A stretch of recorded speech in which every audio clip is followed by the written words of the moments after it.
함께 기도하시겠습니다.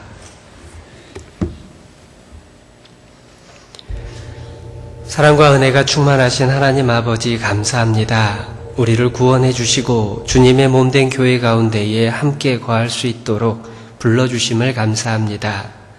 오늘 추석 명절인 관계로 많은 분들이 고향을 찾아 떠나고 또한 고향을 찾아 이 자리로 모였습니다. 오고 가는 모든 걸음 가운데에 하나님께서 안전하게 지켜주시고 또한 가족들이 주 안에서 화목을 누리며 만나는 기쁨 누릴 수 있도록 축복하여 주시옵소서. 무엇보다 아직 구원받지 못한 이들 가족 가운데 친족 가운데 만날 때에 하나님의 그 귀한 복음의 말씀, 하나님의 그 크신 사랑 전할 수 있는 귀한 기회가 되도록 성령께서 역사하여 주시기를 간구드립니다. 그리고 이 시간에도 멀리 해외에서 복음을 전하는 많은 선교사님들, 또한 해외의 많은 형제자매님들 일일이 주께서 기억하시고 더욱 복음 담대히 증거할 수 있도록 영육간의 모든 필요 넉넉히 채워주시기를 간구드립니다. 그리고 에콰도르 선교 여행 중이신 담임 목사님과 그 일행들 너무도 바쁜 일정 속에 복음을 전하고 또한 형제자매님들을 돌아보며 섬기는 귀한 일들 하고 계십니다. 모든 일정 가운데에 주께서 영육간의 강건함을 허락하시고 안전하게 지켜주시옵소서. 또한 모든 일정 가운데에 말씀 전하며 하나님의 귀한 말씀을 힘있게 그리고 하나님의 크신 사랑과 은혜를 올바로 전할 수 있도록 성령께서 함께 역사해 주시기를 간구드립니다. 오늘 이 자리 함께 모였습니다. 저희 각 사람에게 필요한 말씀 주께서 또한 가르쳐 주시고 또한 주께서 가르쳐 주신 말씀들이 우리 각 사람의 마음에 필요한 대로 새겨질 수 있도록 성령께서 두루 역사하여 주시옵소서. 모든 것 오직 우리 주께 의지하오며 우리를 사랑하시는 예수님의 이름으로 감사하며 기도드렸습니다. 아멘. 함께 성경 말씀 히브리서 11장을 찾아보시겠습니다.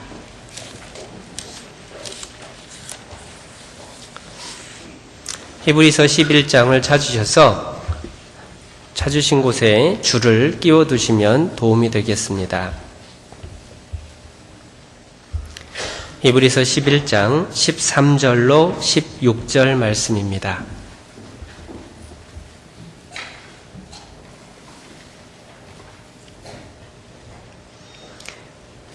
히브리서 11장에 줄을 끼워 두시고 13절로 16절 말씀 제가 앞부분 먼저 읽어드리겠습니다.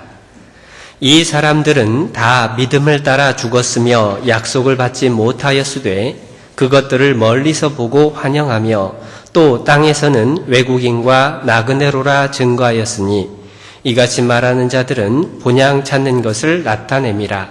15절 16절은 함께 읽어보시겠습니다. 저희가 나온 바 본향을 생각하였더면 돌아갈 기회가 있었으려니와 저희가 이제는 더 나은 본향을 사모하니 곧 하늘에 있는 것이라. 그러므로 하나님이 저희 하나님이라 일컬음 받으심을 부끄러워 아니하시고 저희를 위하여 한 성을 예비하셨느니라. 인사드리겠습니다. 안녕하십니까? 반갑습니다. 별로 안 반가우시죠? 명절에 집에서 쉬어야 되는데 이렇게 나온 것도 어딘데 저는 안 반가워도 괜찮습니다. 옆에 좌우 또 앞뒤 보시면서 모처럼 만에 보이는 얼굴들 많은 것 같은데요. 잠시 인사 한번 나눠보겠습니다. 안녕하십니까? 반갑습니다. 저도 아침에 올라오면서도 모처럼 만에 뵙는 분들 여러분들 뵙습니다. 아마 추석 명절이라 그것도 명절 당일이라 이 자리가 조금 빈 곳이 많은 것은 당연하다 싶기도 합니다. 여러분들은 추석하면 명절하면 뭐가 가장 먼저 떠오르시나요? 먹을 거. 그렇죠. 먹을 거. 또 쉰다. 회사 안 나가고 학교 안 나가고 그런데 어머님들은 죽었다. 이제 그게 생각이 나죠.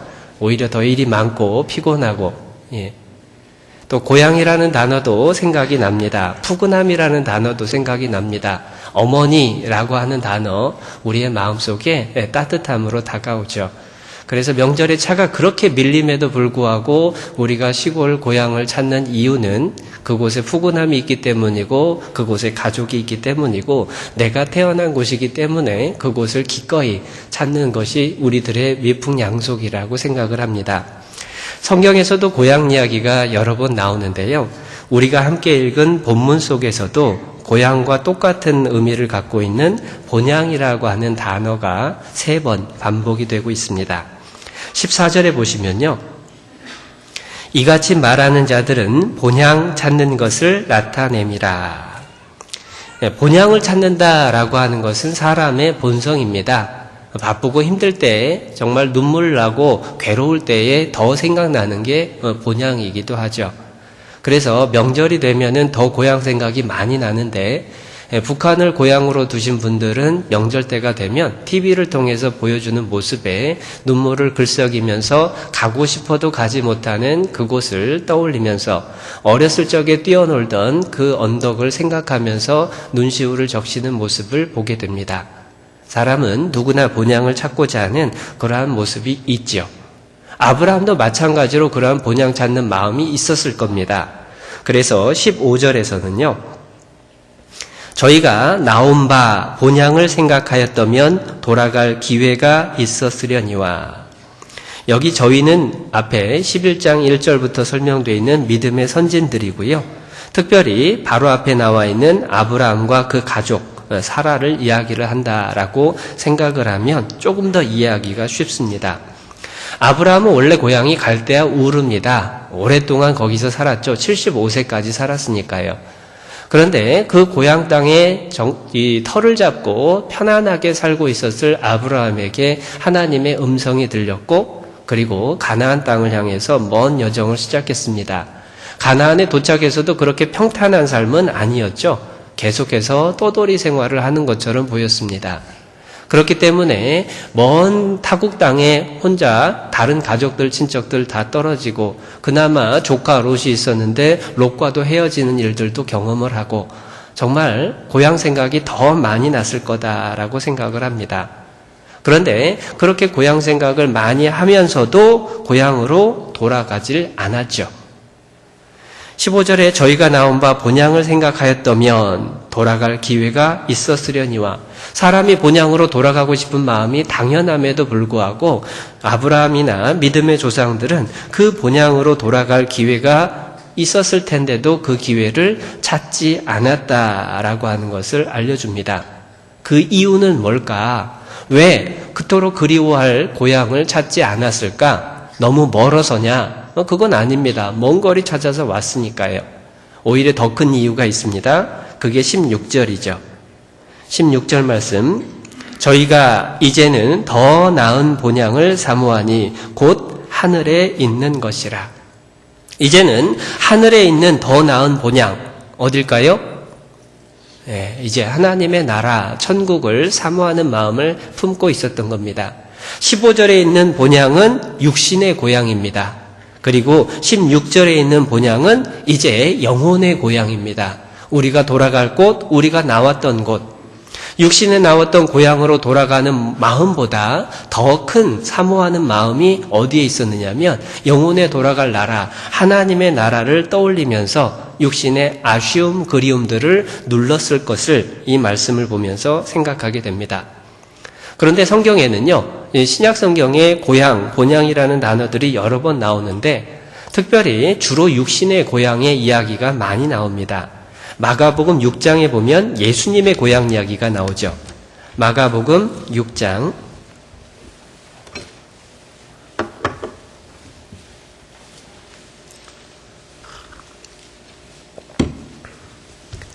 마가복음 6장 1절입니다.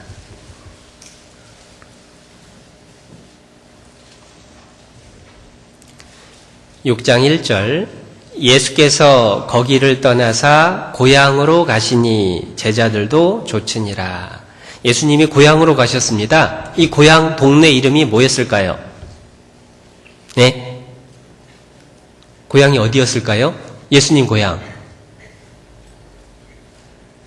강사 혼자 알아서 해라. 그래도 대답을 해주시면 좀 더 수월한데, 고향하면 우리는 딱 떠오르는 게 태어난 곳을 고향이라고 부르죠. 그런데 예수님의 태어난 곳이 어디죠? 베들레헴입니다. 다른 동네 이름 나오신 분은 성경 다시 봐야죠. 베들레헴이 예수님의 태어난 곳인데, 그러면 마가복음 6장에서 예수님이 베들레헴으로 가신 걸까요?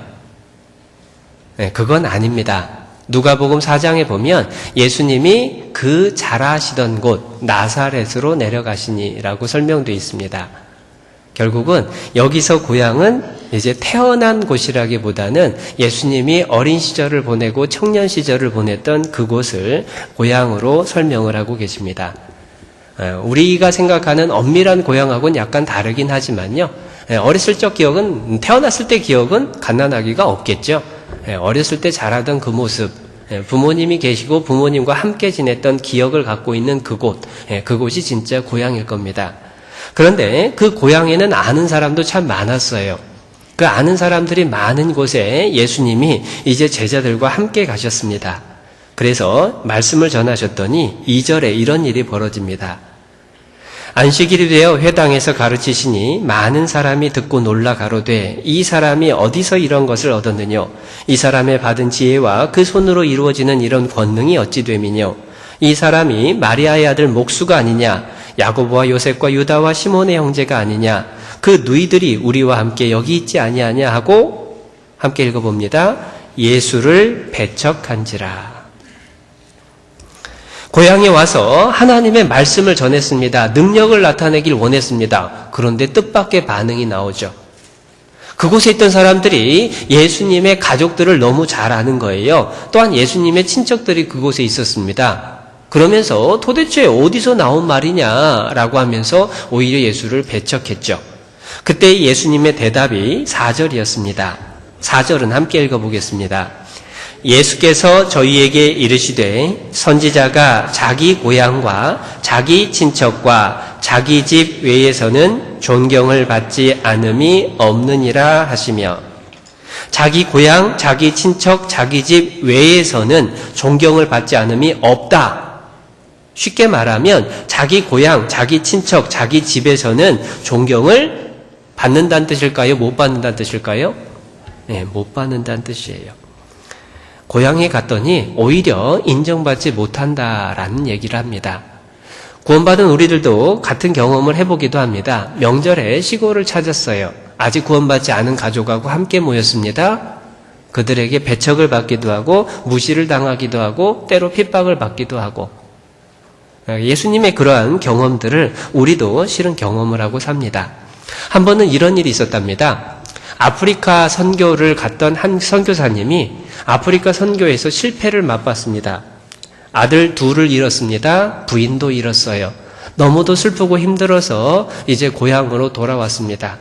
배를 타고 고향으로 돌아왔는데요. 그 배에 하필이면 미국 대통령이 함께 타고 있었답니다. 그런데 그 미국 대통령이 왜 아프리카에서 오는 배를 타고 있었느냐? 실은 모처럼 만에 대통령의 휴가를 아프리카에서 사냥하다가 이제 돌아오는 길이었답니다. 자, 배가 항구에 들어서기 시작했습니다. 샌프란시스코 항을 들어서고 있는데 이제 그곳에서 대통령을 맞이하는 인파가 엄청나게 많이 몰렸겠죠. 군악대의 우렁찬 연주 소리가 날리고, 그리고 대통령이 내려가는 길에 붉은 주단이 쫙 깔렸습니다. 계단부터 길까지 모래 하나, 흙 하나 밟지 않고 내려갈 수 있도록 준비가 됐죠. 많은 사람들이 마중을 나오고 박수를 치고 환영을 합니다. 그리고 대통령이 차에 오르자마자 그 모든 것들은 다 철수하고 조용해집니다. 그리고 선교사는 혼자서 쓸쓸히 계단을 내려오면서 더 마음이 무거워졌어요. 저 사람은 저렇게 환영을 받는데, 누구는 사냥만 하다가 돌아와도 저토록 환영을 받는데 나는 이게 뭐냐? 나는 멀리 아프리카에 가서 복음 전한다고 하다가 아들 둘도 잃고 아내도 잃고, 그리고 이렇게 힘든 과정 속에 이제 고향에 돌아왔는데 이 꼴이 뭐냐? 눈물을 글썽이면서 고개를 숙이고 터벅터벅 고향을 향해 걸어갔습니다. 그러다가 문득 마음속에 하나님의 음성이 들려왔대요. 마음속에 들려오는 하나님의 음성이 알려줬습니다. 내 아들아, 너는 아직 네 고향에 돌아온 것이 아니다. 네가 네 고향에, 네 본향에 돌아올 때에는 내가 천군 천사들의 연주와 함께 너를 기꺼이 나아가서 맞이하겠노라. 마음속에서 들려오는 그 음성을 듣고 선교사는 다시금 힘을 얻었습니다. 그의 남은 여생 모두를 아프리카에서 복음을 전하면서 헌신했죠. 마찬가지입니다. 우리 각 사람이 이 세상에서는 그렇게 대접받지 못할 수 있습니다. 고향이 아니라도 우리가 사는 그 각자의 장소에서 무시당할 수도 있고 외면당할 수도 있죠. 그리고 예수 믿는다는 이유로 핍박받을 수도 있습니다. 환영받기보다는 더 안 좋은 일들을 많이 경험하죠. 그런데 이유는 뭐냐? 이유는 아직 우리는 우리가 돌아갈 고향에 도착하지 않았기 때문에 그래요. 구원받은 그리스도인들은요, 이 세상에서의 삶이 다 외국인과 나그네의 삶이 틀림없습니다. 줄을 끼워두셨던 히브리서 11장 돌아가 보겠습니다. 히브리서 11장 13절입니다.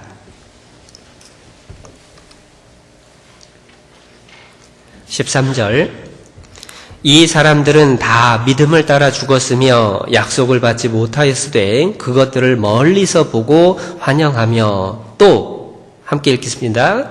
땅에서는 외국인과 나그네로라 증거하였으니 땅에서는 외국인과 나그네로라 증거하였습니다. 이 땅에 사는 동안에는 나그네의 모습입니다. 나그네라고 하는 건 돌아갈 곳이 있는 곳이죠. 떠돌이가 아닙니다. 정처 없이 배회하는 게 아니라 돌아갈 영혼의 본향을 갖고 있어요.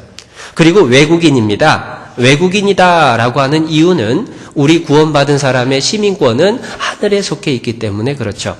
빌립보서 3장을 한번 찾아보겠습니다.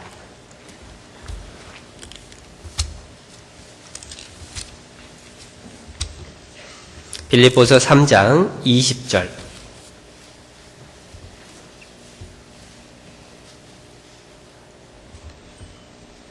빌립보서 3장 20절 오직 우리의 시민권은 하늘에 있는지라 거기로서 구원하는 자 곧 주 예수 그리스도를 기다리노니. 우리의 시민권은 하늘에 속해 있습니다. 아직 천국에 들어가지 않았죠. 그렇기 때문에 이제 천국에 들어갈 날, 본향에 도착할 그날을 사모하고 기다립니다. 그때가 되면 어떤 변화가 나타나느냐? 21절에 그가 만물을 자기에게 복종케 하실 수 있는 자의 역사로 우리의 낮은 몸을 자기 영광의 몸의 형체와 같이 변케 하시리라. 우리의 몸, 우리의 모습, 우리의 삶, 모든 것들이 다 영광스러운 모습으로 바뀌게 될 겁니다. 우리의 소속이 천국에 속해 있기 때문에 이 땅에 사는 동안엔 구원받은 사람들은 다 외국인의 삶을 살아갑니다. 그런데 여러분, 외국인을 만났을 때 제일 불편한 게 뭐죠? 네? 말이죠, 말. 학교 다닐 때 그렇게 공부를 했어도 외국인만 만나면 머릿속이 하얘지면서 아무 말도 생각이 안 나고 괜히 집에 가고 싶어지고 그런 생각이 듭니다. 딴 사람 얘기가 아니라 제 얘기가 그래요.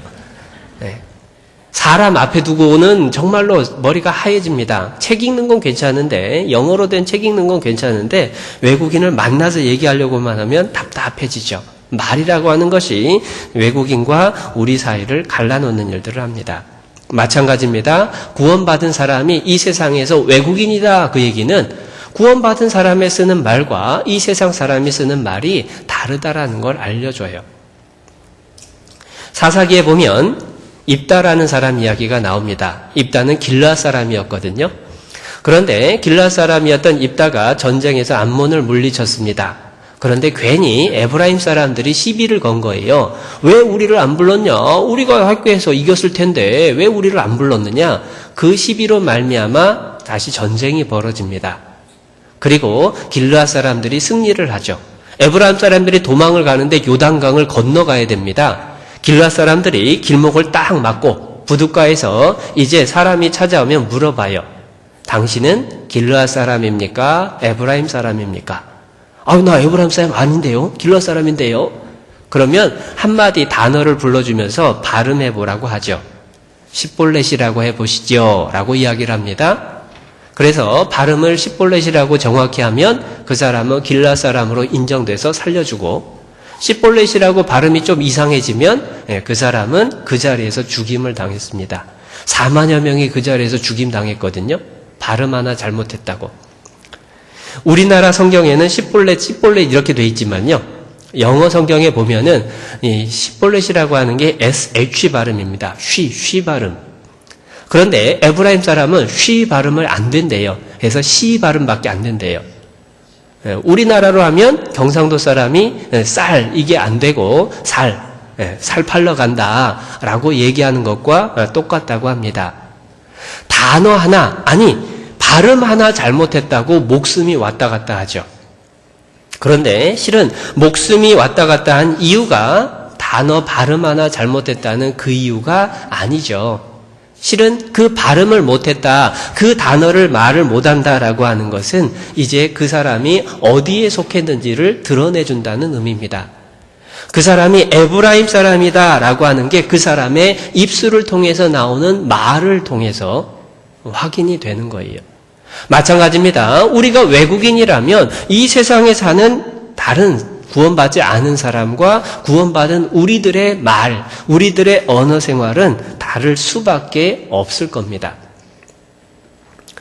예전에 저희에게 복음을 전해주셨던 길기수 선교사님 말씀 가운데에 그분의 아버님에 대한 추억을 들은 기억이 납니다. 어렸을 적에 아버님께서 목수 생활을 하셨다고 들었습니다. 선교사님의 아버님이 목수셨는데요, 이제 도시락을 항상 싸가지고 가서 도시락을 잡수시면서 일을 하셨대요. 어느 날 도시락을 두고 가셨습니다. 어머니께서 심부름을 시켰죠. 그래서 그 도시락을 들고 아버지가 일하는 일터로 도착했습니다. 아버지를 찾는데 안 보이시는 거예요. 아버지와 함께 일하는 동료들이 얘기해 줍니다. 아, 너희 아버지 잠깐 어디 다녀오실 거다. 금방 오실 테니까 기다려라. 하면서 자기들끼리 모여서 점심을 먹습니다. 그런데 선교사님이 어릴 적의 기억으로 그 자리에 잠시도 앉아있기가 너무 불편했대요. 이유가 뭐냐면 그 아버지의 일하는 동료들이 말하는 그 단어들이 수없는 욕과 안 좋은 이야기들, 음담패설들이 쏟아져 나왔던 거예요. 어린 나이에 그런 소리를 들으면서요, 마음이 너무 상했습니다. 고개를 푹 숙이고 빨리 이 자리를 떴으면 좋겠다라고 생각을 하고 있었죠. 그런데 갑자기 그분들의 이야기가 조용해진 거예요. 말소리가 줄어들었습니다. 그리고 욕이 사라졌어요. 웬일인가 하고 고개를 들었습니다. 바로 아버지께서 오셨던 겁니다. 자기들끼리 있을 때는 험한 욕들, 험한 이야기들을 즐겨하던 사람들이 선교사님의 아버지가 도착하자마자 그 입술에 그 말들을 꺼내지도 못하는 그 모습을 보면서 선교사님이 어릴 적에 깨달았대요.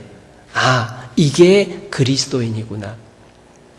나 자신의 입술에서 나가는 말뿐만 아니라 내가 만나는 사람들의 말까지도 영향을 줄 수 있는 사람.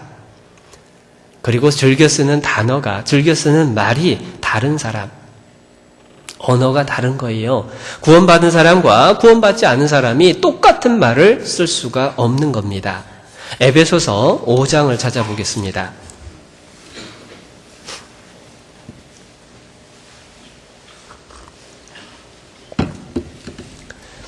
에베소서 5장 4절, 3절, 4절. 음행과 온갖 더러운 것과 탐욕은 너희 중에서 그 이름이라도 부르지 말라. 이는 성도의 마땅한 말이니라. 4절은 함께 읽겠습니다. 누추함과 어리석은 말이나 희롱의 말이 마땅치 아니하니 돌이켜 감사하는 말을 하라. 음담패설, 욕심에 해당되는 말들은 이름조차도 부르지 말라고 하셔요. 누추함, 어리석은 말, 희롱의 말, 욕하고 놀리는 말, 그것은 마땅치 않은 겁니다. 감사하는 말을 하라고 하셔요. 그게 구원받은 사람의 언어 생활의 모습입니다. 뿐만 아니라 구원받은 사람은 은연중에 입술에서 나오는 단어들이 성경에 나오는 단어들을 사용하게 되죠. 그래서 구원받지 않은 사람하고 의사소통이 안 될 때가 있어요. 한 번은 청년 자매 한 명이 구원받은 지 얼마 안 됐을 때에 청년 모임을 참석을 했습니다. 저녁 늦게 끝났습니다. 그래서 집에 들어갔대요. 집에 들어갔는데 구원받지 않은 아버지가 물어보셨습니다. 야, 너 어디 갔다가 이제 들어와? 청년 자매가 자기도 모르게 대답했습니다. 교제 갔다 오는데요? 야, 너 요즘 누구 사겨? 빨리 와봐. 어떤 남자야? 어떤 녀석이야? 안 데려와? 교제라고 하는 단어에 대해서 우리가 생각하고 사용하는 뜻과 이제 구원받지 않은 사람이 이해하는 단어의 뜻이 전혀 다르죠. 그렇기 때문에 생긴 에피소드입니다. 그래서 어찌 보면은 괜히 오해받을 일을 안 하도록 조심하는 것도 필요하고요. 그렇게 우리의 입속에 하나님의 말씀 속에 설명하시는 단어들이 자주 오르는 것이 또한 당연한 일이다라는 생각도 해봅니다. 구원받은 사람은 이 세상에 사는 동안에 외국인입니다. 그렇기 때문에 우리의 말이 달라야 되는 걸 늘 기억해야겠죠. 뿐만 아니라 외국인을 만나면 함께 지내면서 불편한 점이 또 있을 겁니다. 이 자리에는 외국인하고 함께 지내본 적이 있을지 모르겠는데요. 제가 미국에서 6개월 단기 선교를 갔었습니다. 미국에 단기 선교 6개월 가 있는 동안에 외국인하고 같이 지낸 건 아니고요. 외국인화된 우리 교포들하고 같이 지냈습니다. 거기서 30년 이상 지내면요. 말은 우리말을 써요. 말은 우리말 쓰는 분들이 많습니다. 어르신들 중에. 그런데 말은 똑같은데 생각이 달라요. 사고 방식이 달라요. 한 번은 이런 일이 있었습니다. 주일날 교회에 나오셨는데요. 주일 점심까지 잘 잡수셨어요. 점심 다 먹고 그리고 집에 돌아가면서 한 자매님이 다 모이라고 하더니 이렇게 얘기를 합니다. 나 내일부터 교회 안 나올 거니까 연락하지 마세요. 나 그 얘기하러 왔어요. 하고 가셔요. 여러분 이해가 됩니까? 내일부터 교회 안 나올 사람이 주일날 교회에 와가지고요. 밥 먹고 그리고 다 끝나고 사람들 불러 모아놓고 나 안 나올 테니까 연락하지 말라. 저는 도대체 이게 무슨 상황인가 굉장히 놀랐습니다. 그런데 그곳에 계신 분들은 전혀 안 놀래요. 이유가 뭔가 했더니 다 그렇게 한대요. 그리고 찾아오지 말랬는데 찾아가면 이제 큰일 난답니다. 안 나오시는 그분을 찾아갔습니다. 그런데 집으로 들어갈 수가 없어요. 초대받지 않았는데 무작정 갔다가 총 맞는 수가 있습니다. 그래서 어떻게 했냐면 집 밖에서 무작정 기다렸어요. 설명을 듣기를 함부로 들어가면 안 된다라고 들었기 때문에 문 앞에서 정원이 있으니까 정원 건너편에서 차 받쳐놓고 한참을 기다리는데 못 만나서 편지만 그 근처에 던져놓고 그리고 오기도 했습니다. 외국인과 사는데 힘든 것 중에 하나 생각하는 모습, 사고 방식이 너무 차이가 난다라는 겁니다. 요즘 개그 콘서트라고 하는 프로그램에 유명한 코너가 있대요. 그래서 어떤 목사님이 학생들 상담하려면 한 번쯤 봐야 된다라고 해서 한번 봤는데 그게 멘붕스쿨이라는 거였어요. 요즘 학생들이 너무 그걸 따라서 하고 좋아한다고 그래서 이해를 위해서 봐야 된다고. 그래서 저도 집에 TV가 없으니까 인터넷으로 해서 봤습니다. 그런데 그 중에 한 코너가요. 미국에서 살다 온 한 사람이 선생님한테 찾아와서 이야기를 합니다. 선생님, 너무 이해가 안 된다고. 미국 사람하고 한국 사람하고 생각하는 방식이 너무 다르다고 이렇게 투정을 부리는 코너가 있어요. 그러면서 그 사례들을 하나하나 우스개처럼 풀어내는 이야기입니다.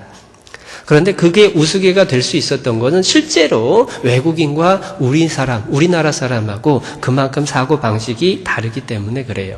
생각하는 것도 생활하는 것도 다를 수밖에 없습니다. 그래서 서로 이해가 안 되죠? 베드로전서에 그러한 설명이 나옵니다. 베드로전서 4장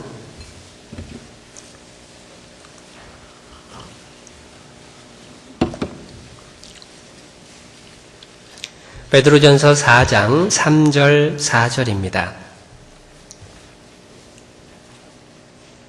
3절 제가 읽어드리겠습니다. 너희가 음란과 정욕과 술취함과 방탕과 연락과 무법한 우상숭배를 하여 이방인의 뜻을 좇아 행한 것이 지나간 때가 족하도다. 이방인, 구원받지 않은 사람의 모습은요, 음란, 정욕, 술 취한, 방탕, 연락, 무법한, 우상숭배, 이걸로 정의가 될 수가 있죠.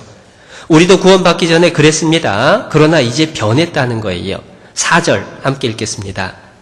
이러므로 너희가 저희와 함께 그런 극한 방탕에 다름질하지 아니하는 것을 저희가 이상히 여겨 비방하나. 이제 구원받은 사람이 구원받은 사람답게 살려고 하면 주변 사람들의 반응이 바뀝니다. 왜 자기들하고 같지 않냐고 비난하는 거예요. 예를 들면 술자리에서 그렇죠. 술자리에서 이전에 구원받기 전에는 술을 잘 마셨습니다. 그러나 구원받고 나서 술을 안 마시겠다고 해보면 반응이 급변을 하죠. 놀리기 시작합니다. 너 예수쟁이 됐냐? 너 미쳤냐? 별 얘기가 나옵니다. 내가 아는 집사, 내가 아는 장로 다 술 잘 마시는데 네가 뭐라고 그러느냐? 막 화를 내기도 하죠. 한 잔만 마셔보라고 유혹을 하기도 하고요. 별일을 다 경험을 하게 됩니다. 그런데 그것은 여기 말씀 나온 것처럼 저희와 함께 그런 극한 방탕에 다름질 아니하는 것을 이상히 여기는 모습인 거예요. 그리고 그렇게 이상히 여기는 모습이 나타나는 게 당연합니다. 학생들 요즘 우리 중고등부 학생들하고 교제하다 보면 가끔 이런 얘기를 들어요. 신앙이 좀 더 힘을 얻으면서 학교에서 도착하자마자 성경을 읽는 모습들. 성경 읽으면 주변에서 반응이 다르죠. 주변에서 많이 놀립니다.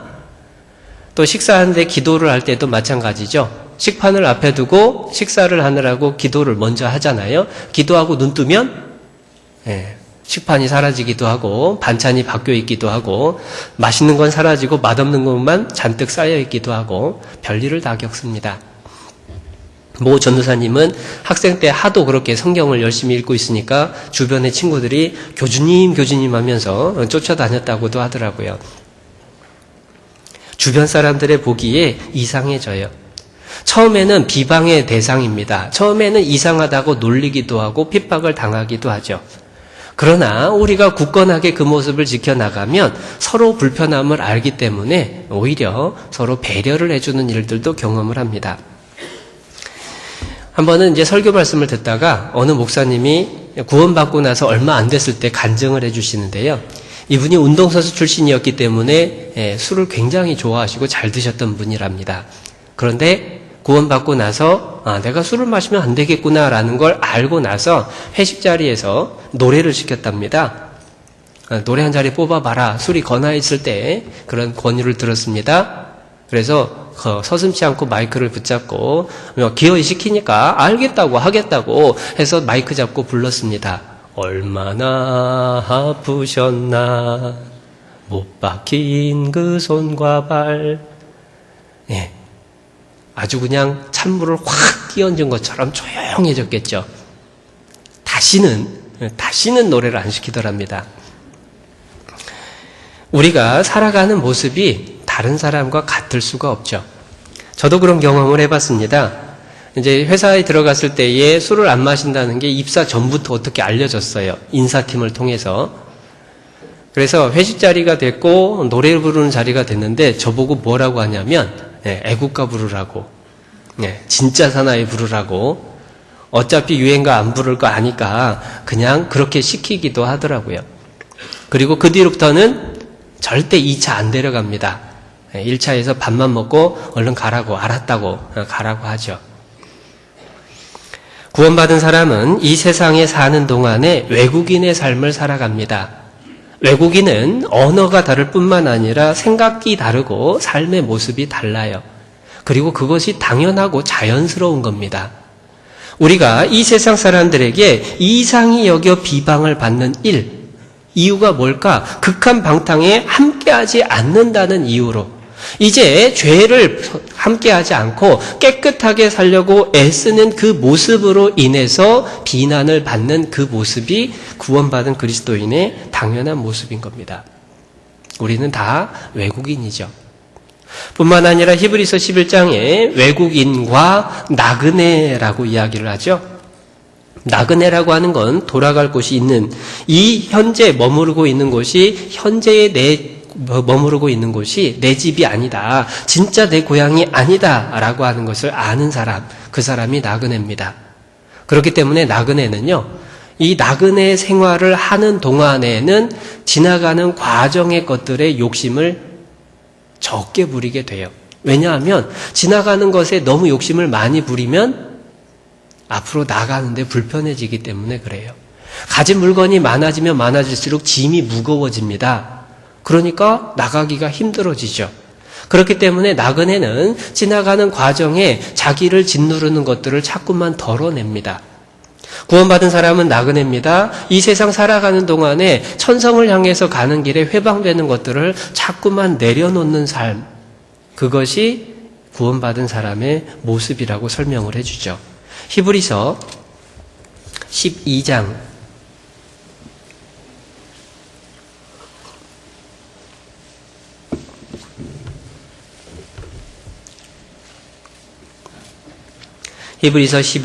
1절입니다. 이러므로 우리에게 구름같이 둘러싼 허다한 증인들이 있으니, 그 다음 함께 읽어봅니다. 모든 무거운 것과 얽매이기 쉬운 죄를 벗어버리고 인내로서 우리 앞에 당한 경주를 경주하며, 모든 무거운 것, 얽매이기 쉬운 죄를 벗어버리고, 무거운 것은 죄라고까지는 이야기를 못할 수도 있습니다. 따로 구별되어 있잖아요. 얽매이기 쉬운 죄와 구별된 무거운 것이 있는 거예요. 그게 뭘까? 내 배 둘레에 있는 배둘레 햄이 무거운 걸까? 그건 아니겠죠. 우리의 신앙생활에 주를 향해서 가는 데에 내 뒤를 당기는 많은 것들, 그게 무거운 겁니다. 나그네의 삶을 살아가는 데 있어서 그 걸음을 무겁게 하는 짐들, 그게 무거운 거죠. 이 세상에 욕심을 많이 부리면 부릴수록 그 무거운 것들이 늘어납니다. 그런 의미에서 가끔 집안에 많아지는 짐들을 보다 보면 마음이 좀 무거워지기도 해요. 다음에 혹여 이사를 하게 되면 어떻게 하나, 이 많은 짐을 이사를 하려면 얼마나 이 큰일일까, 이런 생각들을 해보게 됩니다. 구원받은 사람은 나그네입니다. 그런데 구원받지 않은 사람은 이 세상이 자기의 진짜 집이요, 자기의 진짜 고향이라고 생각하기 때문에 살아가는 모습이 달라지죠. 히브리서 11장에 나왔던 아브라함이라고 하는 분을 보면요, 이렇게 설명을 해줍니다. 히브리서 11장 9절.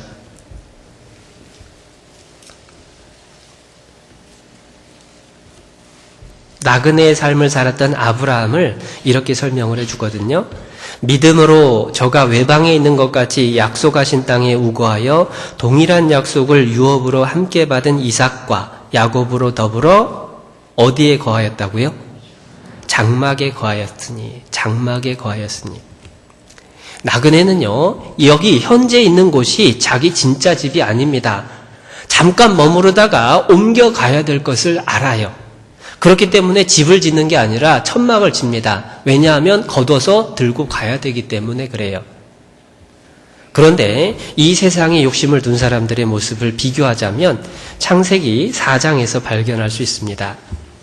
창세기 4장 16절.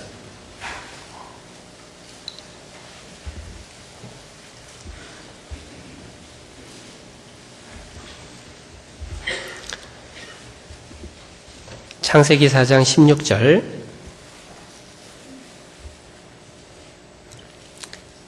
가인이 여호와의 앞을 떠나 나가 에덴 동편 노 땅에 거하였더니 아내와 동침하니 그가 잉태하여 에녹을 낳은지라. 함께 읽겠습니다. 가인이 성을 쌓고 그 아들의 이름으로 성을 이름하여 에녹이라 하였더라. 아담의 아들 중에 가인, 육신의 대표죠. 아벨을 죽였던 사람입니다. 그 죄값으로 이제 여호와 앞을 떠나가게 됐어요. 그런데 하나님을 떠나서 그가 맨 처음에 한 일이 뭐냐? 노 땅에 머무르면서 아들을 낳자마자 그가 한 일이 성을 쌓은 겁니다. 왜 성을 쌓았을까요? 네, 성을 쌓고 거기 머무르려고 한 거예요. 여기가 내가 있을 곳이다 라고 표시를 한 겁니다. 자기가 자기를 지키려고 표시를 한 겁니다. 그러나 아브라함은 장막에 거했죠. 집을 지은 게 아닙니다. 아브라함은 계속해서 천막에 살았어요. 죽을 때까지 천막에 살았습니다. 이삭도 천막에 살았습니다. 야곱도 그랬어요.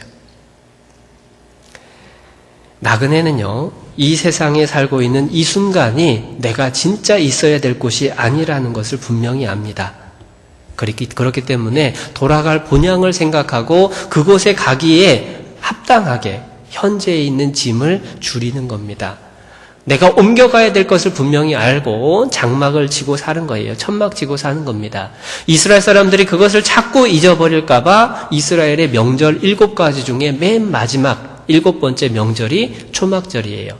모두의 때도 말씀드렸습니다. 초막절은 모든 추수를 마치고 끝난 이후에 이제 하나님 앞에 감사를 드리는 추수감사절의 의미도 있습니다. 뿐만 아니라 초막에 머무르는 겁니다. 풀과 나뭇잎을 가지고 나뭇가지를 가지고 집을 짓고 살아요. 일주일을 그 안에서 삽니다. 이유는 뭐냐? 내가 있는 이곳이 곧 옮겨갈 임시 거처다. 내가 여기 머무르는 것은 잠시 거쳐가는 거다라고 하는 것을 잊지 않기 위해서입니다. 진짜 돌아갈 본향, 천국이 있다라는 것을 기억하게 하기 위해서 하나님께서 이스라엘에게 해마다 초막절 명절을 허락하신 거예요. 초막절은 우리로 말하면 추석하고 비슷하다고 설명을 드렸었는데요. 마찬가지로 우리도 추석을 맞아서 다시 마음에 새겨봐야 됩니다. 내가 이 땅에 사는 이 시간은 잠시 거쳐가는 시간이다. 정말 내가 돌아갈 곳은 영원한 천국이다. 그 천국을 바라보면서 천국을 향해서 나아가는 삶, 그것이 진짜 나그네의 삶이고 그것이 진짜 그리스도인의 삶입니다. 다시 히브리서 11장 돌아가 보겠습니다.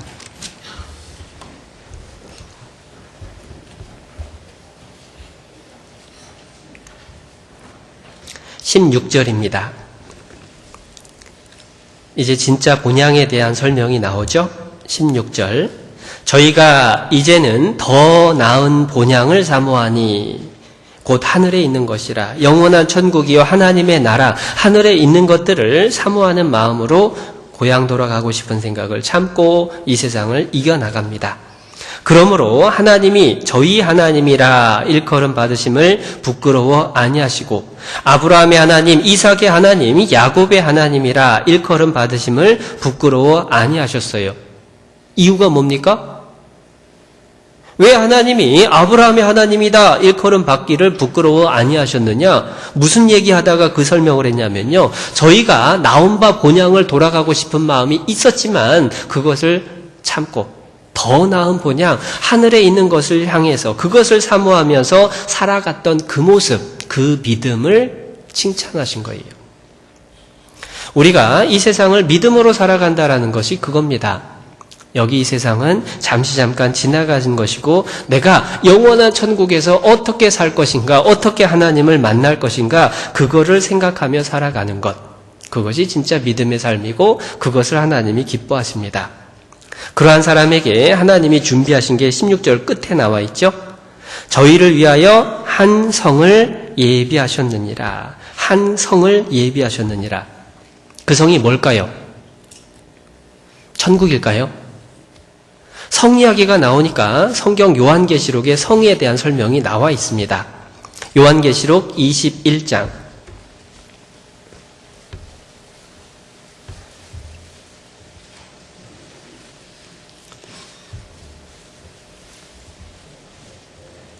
요한계시록 21장 1절 또 내가 새 하늘과 새 땅을 보니 처음 하늘과 처음 땅이 없어졌고 바다도 다시 있지 않더라. 처음 하늘 처음 땅이 없어지고 새 하늘 새 땅이 나타났습니다. 그리고 2절 함께 읽겠습니다. 또 내가 보매 거룩한 성 새 예루살렘이 하나님께로부터 하늘에서 내려오니 그 예비한 것이 신부가 남편을 위하여 단장한 것 같더라. 거룩한 성 새 예루살렘이 하나님께로부터 하늘에서 내려오니 아까 읽었던 히브리서에서 하나님께서 한 성을 예비하셨느니라. 아마 여기 새 예루살렘을 설명하는 거다. 라고 이해를 하면 좋을 것 같습니다. 그런데 그 예루살렘의 크기가 어떤지를 16절에 설명을 해주는데요. 16절도 한번 보겠습니다. 16절, 그 성은 네모가 반듯하여 장광이 같은지라 그 갈대로 그 성을 청량하니 12,000 스타디온이요 장과 광과 고가 같더라. 폭이나 높이나 길이가 똑같이 12,000 스타디온입니다. 가로 세로가 12,000 스타디온입니다. 스타디온이라고 하는 단위를 미터로 고쳐보면 185미터. 그러면 12,000 스타디온이면은 얼마나 긴 거리냐면 2220km입니다. 가로 2220km, 세로 2220km, 그리고 높이도 2220km. 부피를 계산을 해보면요. 부피로 따져보면은 실은 달의 한 반절 정도 됩니다. 부피가 달의 반절 정도 된다고 하니까 어떤 사람은 이렇게 얘기를 합니다. 아이고, 세상에 지구보다도 훨씬 작네.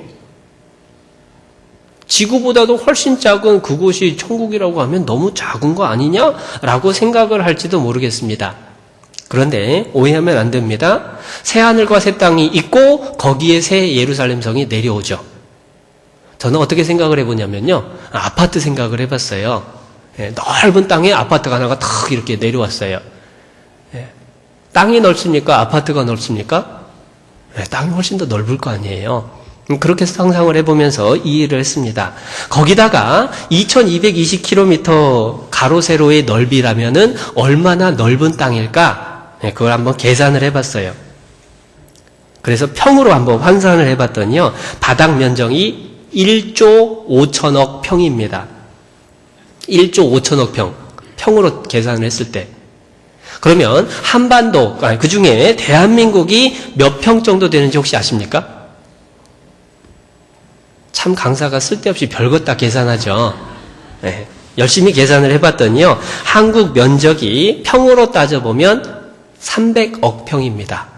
꽤 높죠. 그런데 예루살렘 성, 새 예루살렘 성은 대한민국 땅덩어리 면적의 50배예요. 1조 5천억 평. 자, 그것을요. 한 사람당 100평 아파트로 나눠주기로 해봅시다. 그러면 몇 명이 들어갈 수 있냐면 약 150억 명이 들어갈 수 있어요. 자, 한 사람당 100평 아파트, 우리로 하면은 4식구면은 400평 아파트. 그러면은 좀 널찍할까요? 네. 그런데 그게 끝이 아니더라고요. 왜냐하면 100평 아파트 들어가 봤는데 높이가 2220km. 그거 좀 뭐가 이상하죠? 네. 그러면 성을 이제 층으로 나누면 됩니다. 좀 그래도 이제 천국이니까 좀 개념이 커야지 해갖고 한 층을 1km다라고 얘기를 해보죠. 그러면 2220층입니다. 한 층에 150억 명씩 2220층. 아유, 너무 많네요. 100평 갖고는 안 되겠네요. 한 사람당 한 10,000평씩 돌리고 아파트가 10,000평씩 하고 그리고 새하늘과 새 땅은 또 옆에서 즐겁게 지내고. 예수님께서 말씀을 하셨습니다. 내 아버지 집에 거할 곳이 많도다. 하나님 나라에 거할 곳이 엄청나게 넓습니다. 그런데 그 천국은요, 이 세상에 우리가 사는 경험과 너무 다르다고 하죠. 없는 게 참 많다는 거 들어보셨을 겁니다. 4절 21장 4절 모든 눈물을 그 눈에서 씻기심에 다시 사망이 없고 애통하는 것이나 곡하는 것이나 아픈 것이 다시 있지 아니하리니 처음 것들이 다 지나갔음이러라. 사망도 없고 눈물도 없고 아픈 것도 없고. 그리고 3절 끝부분에 하나님이 친히 저희와 함께 계셔서 하나님이 함께 계신 곳, 예수님이 함께 계신 곳, 그곳이 영원한 천국입니다. 천국에 없는 것이 많다라고 하는 것을 보면서 문득 떠오른 얘기가 있었어요. 어떤 구원받지 않은 사람이 전도를 했더니 구원받은 사람에게 톡 쏘아붙였습니다. 아이고, 교회 다니는 사람들은 재미가 하나도 없어. 나이트도 안 가지, 술도 안 먹지, 놀지도 않지.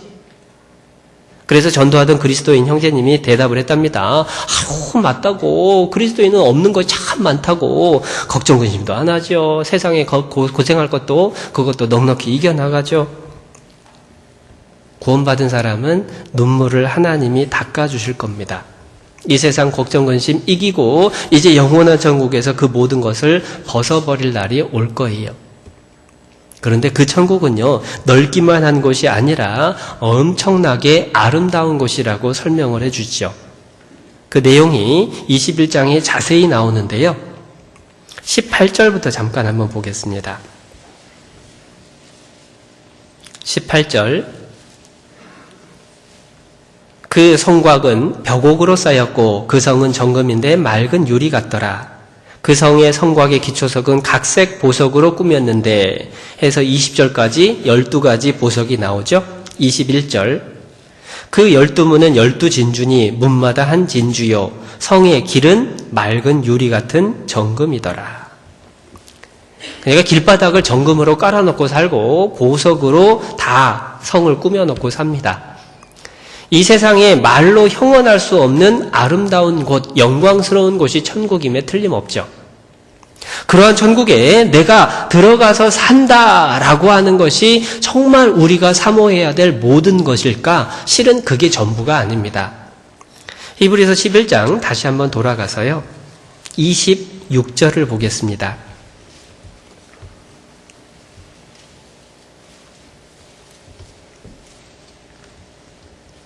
26절 함께 읽어보겠습니다. 그리스도를 위하여 받는 능욕을 애굽의 모든 보화보다 더 큰 재물로 여겼으니 이는 상주심을 바라봄이라.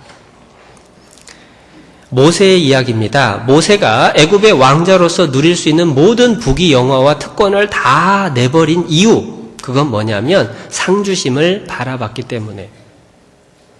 여러분 한번 생각을 해보세요. 지금 아프리카 같은 나라에서 학교 다니는데 학교에서 상을 주는데 상품이 어느 정도 비싼 게 나올까요? 아프리카 같은 나라에서 상품 해봐야 뭐 쿠키 하나 해도 애들이 너무너무 기뻐할 겁니다. 수준이 그래요. 우리나라에서 뭐 과자 한 봉지 주면 애들이 상으로도 생각 안 하죠. 그런데 나라의 생활 수준에 따라서 상의 레벨이 바뀌어요. 그런데 영원한 천국은요, 길바닥이 금입니다. 주변이 다 보석이에요. 그러한 곳에서 상을 받습니다. 상이 어떤 모습일까요? 천국에서 우리에게 주어질 상이 어떤 걸까라고 하는 것을 정확하게 설명은 안 해주셨지만 상상을 해보면 짐작이 가요. 우리가 생각하는 그 모든 상상을 초월하는 영광이 우리에게 주어질 겁니다. 그런데 모세는요, 그곳에서 받게 될 상을 바라보고 고난을 기뻐했어요. 그리스도를 위하여 받는 능욕을 기뻐했습니다. 나그네 삶을 살면서 서러움을 겪어도 그것이 문제가 안 됐어요. 광야 생활 40년을 이스라엘 200만을 끌고 다녔습니다. 정말 고통스러운 시간이었지만 다 감당했습니다. 기꺼이 기쁨으로 그것을 해냈죠. 이유가 뭐냐? 상주심을 바라봤기 때문에요. 가끔은요, 구원받았으면 됐지 라고 이야기를 하는 분들을 종종 만납니다. 그러나 그건 엄청난 오해입니다. 구원받았다라고 하는 건요, 올림픽에 나아갈 국가대표로 뽑혔다라고 하는 것을 의미합니다. 어떤 사람이 국가대표로 뽑혔으니까 나 이제 됐다. 난 국가대표인데 뭐 하고 먹고 자고 놀고 연습은 안 하고 있다면, 그러면 그 국가대표 선수를 보고 뭐라고 할까요? 그것은 한 개인의 문제가 아니죠.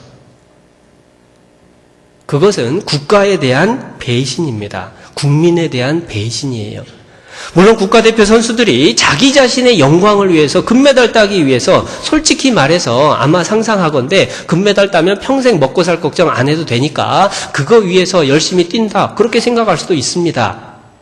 그런데 거꾸로 생각해보면 만약에 그들이 국가대표로 뽑힌 것에 만족하고 그냥 풀어져서 먹고 놀고 쉬어버린다면 그것은 자기 자신에게도 해가 되고 그것이 국가와 국민에 대한 배신이 되는 거죠.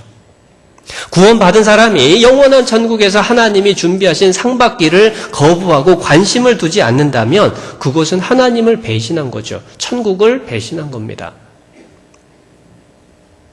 구원받은 사람이 천국에서 주어질 상급을 생각해야 되는 것은 당연한 의무인 거예요. 어떤 왕이 아들에게 왕위를 물려주길 원합니다. 그런데 아들이 관심이 없어요. 먹고 놀고 노는 것에만 관심이 있습니다. 그러면 그 아버지 마음이 어떨까요? 하나님은 우리에게 천국의 영광을 물려주길 원하십니다. 유업으로 남겨주길 원하셔요. 그런데 정작 유업을 받아야 될 내가 무관심하다면 하나님 마음이 어떨까요?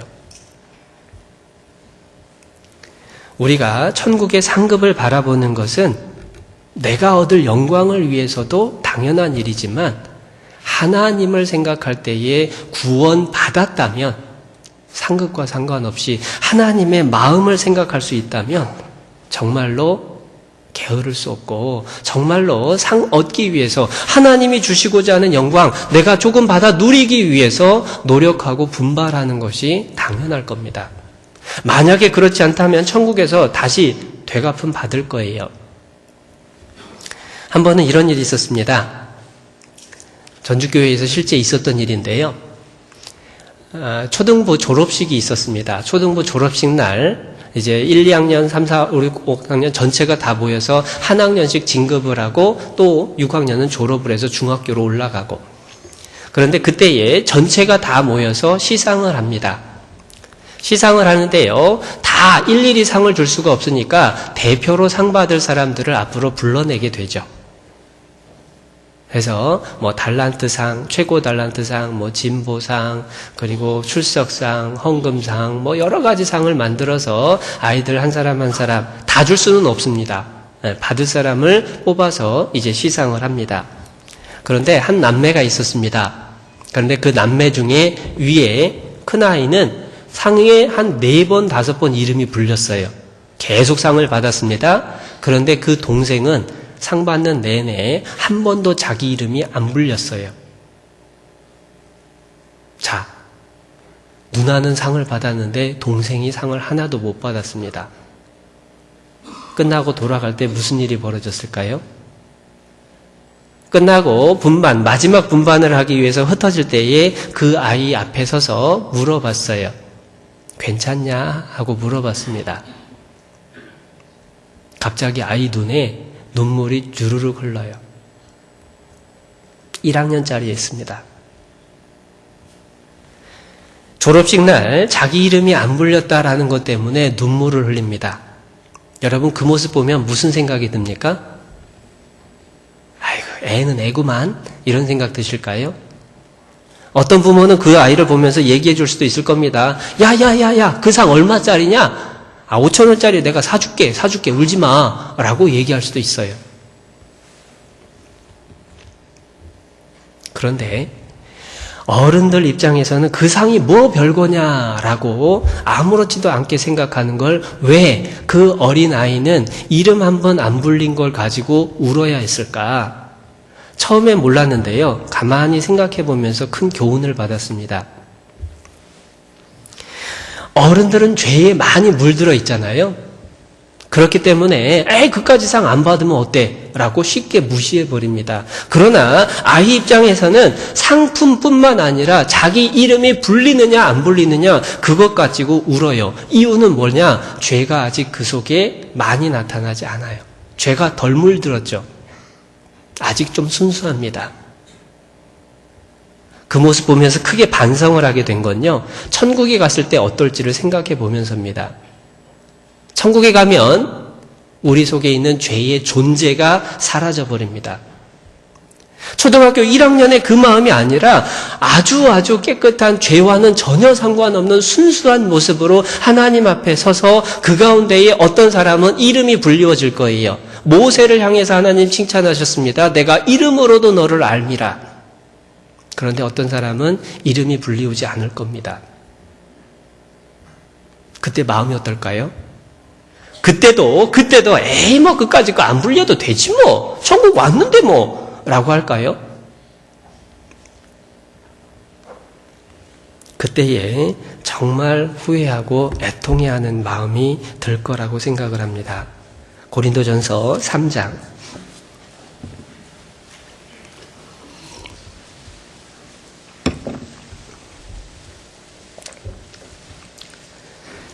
고린도전서 3장 14절 15절 공력을 시험하는 말씀인데요. 14절 만일 누구든지 그 위에 세운 공력이 그대로 있으면 상을 받고 15절 누구든지 공력이 불타면 해를 받으리니 그러나 자기는 구원을 얻되 불 가운데서 얻은 것 같으리라. 구원을 얻되 불 가운데서 얻은 것 같으리라. 목욕탕에 불이 나서 아무것도 못 가지고 맨몸으로 뛰쳐나와서 목숨 건졌다 하고 한숨 툭 내쉬는데 주변에 많은 사람들이 둘러보고 있을 때 불 가운데서 얻은 것 같으리라. 얼마나 수치스러울까. 살았다라는 만족도 있겠지만 얼마나 부끄러울까.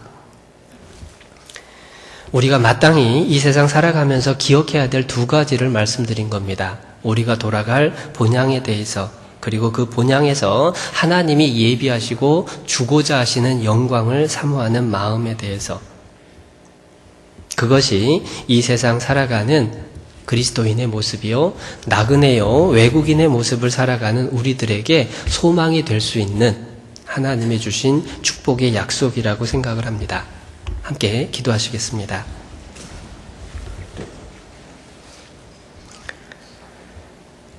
사랑과 은혜가 충만하신 아버지 하나님, 참 감사합니다. 구원해 주신 것도 감사한데 늘 함께 해주시고 하나님의 말씀으로 일깨워 주시니 정말 감사합니다. 성령께서 우리 각 사람의 마음을 붙드셔서 하나님의 말씀을 마음에 새기고 하나님의 말씀대로 살아갈 수 있도록 힘을 주시옵소서.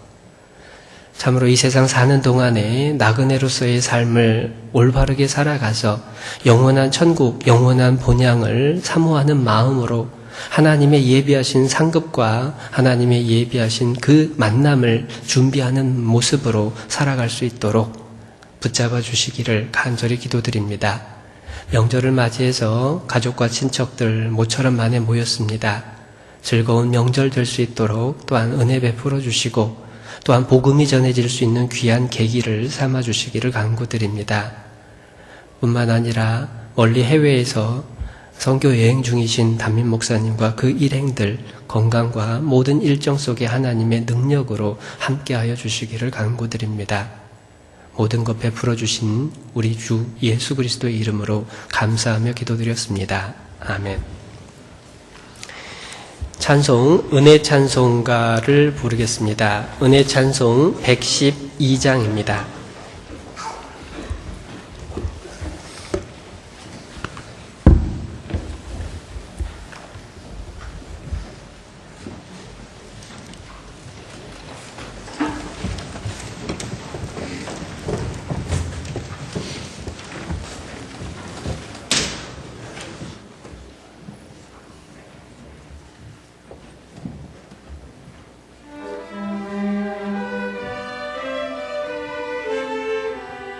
죄 많은 이 세상은 내 집안이네. 내 모든 모아는 저 하늘에 있네. 저 천국 문을 열고 나를 부르네. 나는 이 세상에 정들 수 없도다.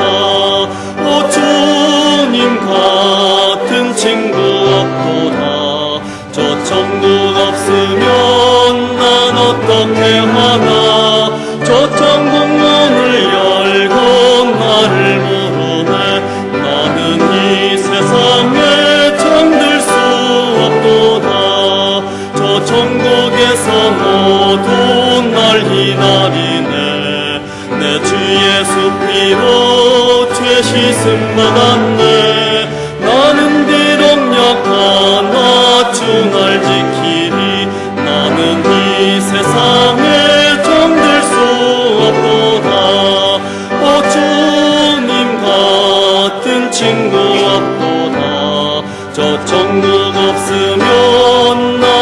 어떻게 하나 저 천국 문을 열고 나를 부르네 나는 이 세상에 정들 수 없도다 저 영광의 땅에서 길이 살겠네 손잡고 승리를 외치는 성도들 이 기쁜 찬송 하늘 울려 퍼지네 나는 이 세상에 정들 수 없도다 오 주님 같은 친구 없도다 저 천국 없으면 난 어떻게 하나 저 천국 문을 열고 나를 부르네 나는 이 세상에 정들 수 없도다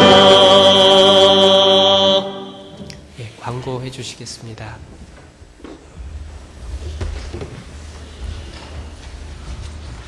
안녕하세요. 예, 광고 말씀드립니다. 오늘 민족의 명절 추석입니다. 3천만 명이 대이동을 하는 그 많은 그 복잡한 교통 사정 가운데서 또 이렇게 고향을 찾아주신 형제자매님들 감사드리고 저희 전주교회 형제자매님들도 다른 지역으로 많이 간 것 같습니다. 그래도 생각보다 많으신 형제자매님들이 천국의 가족이 돼서 영원한 본향을 사모하며 같이 말씀을 듣고 교제하는 이 시간이 아주 귀한 시간이요 즐거운 시간인 것으로 감사드리고 타 지역에서 오신 분들 함께 반갑게 인사해 주시기 바라고 뜨거운 박수로서 환영해 주시셔서 감사하겠습니다.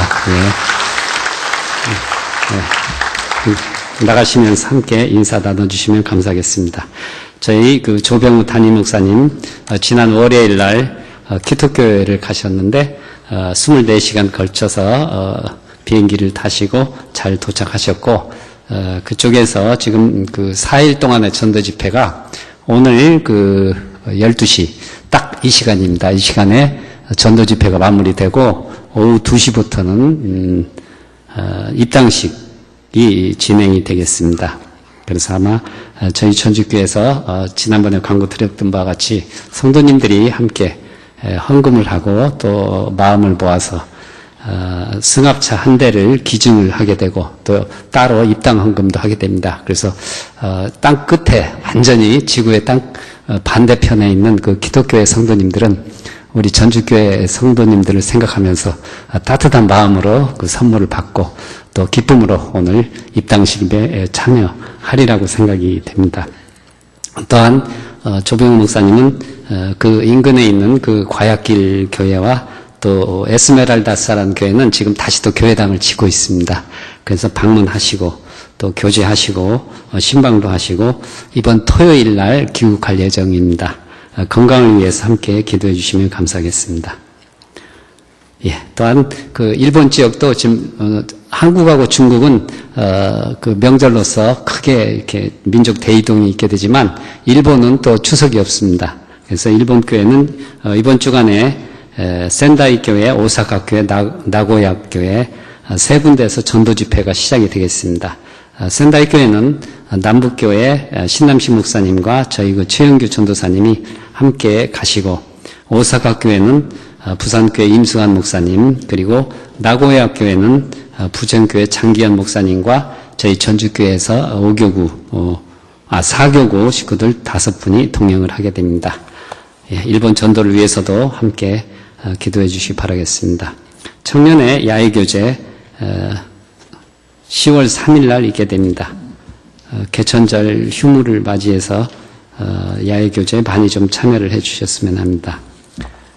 다음 주에는 교구 형제 모임이 교회 소식에 안내되어 있습니다. 참고해 주시기 바라겠습니다. 오늘 설교도 일찍 끝내주셨는데 광고도 빨리 끝내야 되겠죠. 예, 그러시면 이상 마치겠습니다. 감사합니다.